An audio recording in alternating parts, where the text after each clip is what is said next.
In the next 7 minutes, I'm going to teach you how to get cinematic footage from the DJI Osmo Pocket 3. This is probably the most hyped camera in this century, and to be honest, when I first purchased it and I shot something on it, I was like, man, what the heck is this? It looked like trash.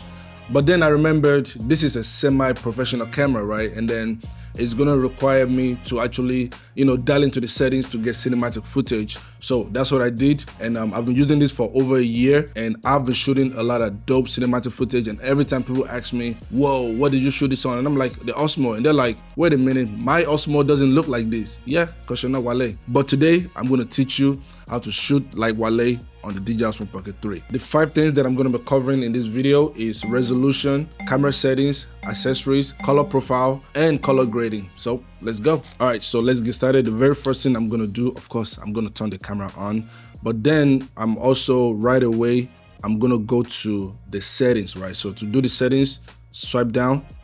So swipe down, go to the settings, and I'm going to go over to video compression, right? So in the video compression, we're going to change it to HEVC, right? That's what you want to be shooting at. And then next thing I'm going to do is go to the reference and turn on the grid. This is going to help with framing. I'm going to explain that later, and that is it really. Then next thing I'm going to do is now go to resolution. So in the resolution, I always shoot in 4K because that's the highest capability of this camera. So 4K. And then for my frames per second, I shoot in 30 frames per second or 60 frames per second. So the 30 frames per second is when I'm shooting a real-time video. 60 frames per second is for slow motion, right? So some people like 24 frames. That's more of a preference type of thing. But I just like 30 and 60 because it makes life easy for me. Also, one thing to keep in mind, whenever you shoot slow motion at 60 frames per second with this strategy, when you're editing, you're going to need to slow it down manually. All right, now, so let's dial into the camera settings. But before we do that, please do not turn on the glamour effect. That is one of the worst things you can ever do, right? We're not on Snapchat or anything like that. The glamour effect, the way I look at it, is kind of like adding seasoning on the food after the food is cooked, right? It's gonna taste horrible. Same way your video is gonna look horrible. Like, using those skin soft effects and other stuff on the camera is terrible. You want to do it in post-production if you do want to, soften your skin and stuff, right? So the next thing that I'm gonna do is swipe to the right and tap on the Pro, and this is activating the professional settings pretty much. So the next thing after that, we're gonna go to the exposure right here. And one thing, if you do not see these settings, just go to the video mode, right? Make sure that you're in the video settings, and then we're gonna go to the exposure. Now, the very first thing you need to do for the exposure settings is to move the ISO. We're gonna shoot on auto ISO, but we're also gonna give it a range. So 50 to 1600, that's the range. And I'm gonna go to the EV right here. So I'm gonna tap the exposure meter right here, and I'm gonna change it to plus 0.3. Then I'm gonna hit confirm.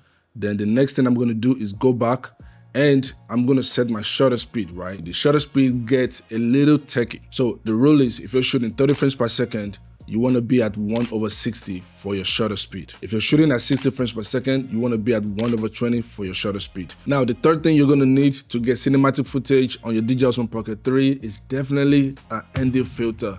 ND filter is like sunglasses for your camera. So if you're going out on a sunny day, definitely you want to wear sunglasses to protect your eyes, right?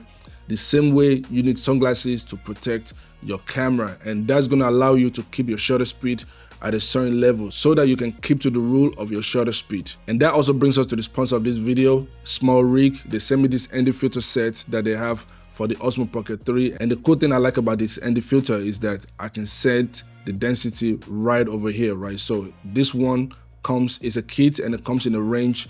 And as you can see right here, I can set ND2, ND3, and I can crank it all the way up depending on how I want it, right? So what this does is, instead of me using multiple ND filters, I have just one ND filter that I need, and I'm able to just dial it in as much as I need. So it's available on Amazon, and it has been an essential tool for all my cinematic shots with the DJI Osmo Pocket 3. Another thing that they sent me is this cage, and with this cage, I have more versatility in terms of like my mounting options with the Osmo, so that way I can mount it right here. The fourth tip is to shoot in a flat color profile. So I shoot all my videos in D-Log-M. When you get the Osmo, your color is gonna be in normal. You never want the camera to dictate the colors for you already. So you're gonna go right here to the professional settings, swipe left, we'll go to the pro, and then we're gonna change the color from normal. HIG is not bad as well, but I use D-Log all the time, and D-Log is perfect. But you're gonna need to learn how to color grade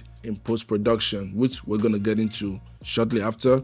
Now, when it comes to the white balance, that gets very tricky. So I would just advise that you leave it at AWB. Don't worry about the white balance for now until you get better. So the fifth thing that you're gonna need to get cinematic footage is to use LUTs. LUTs are very important. So LUTs are pretty much color profiles that work for pretty much the Osmo. The best LUT that I've seen is the Phantom LUT from Joel. I think it's Joel or something. The LUTs work on every software. So I use DaVinci Resolve. So I'm gonna show you real quick how I apply my LUTs in Resolve. So as you can see right here, I have a couple of footage that I have lined up on my timeline, right? These were all shot on the DJI Osmo Pocket 3 using the exact strategies and settings that I've showed you.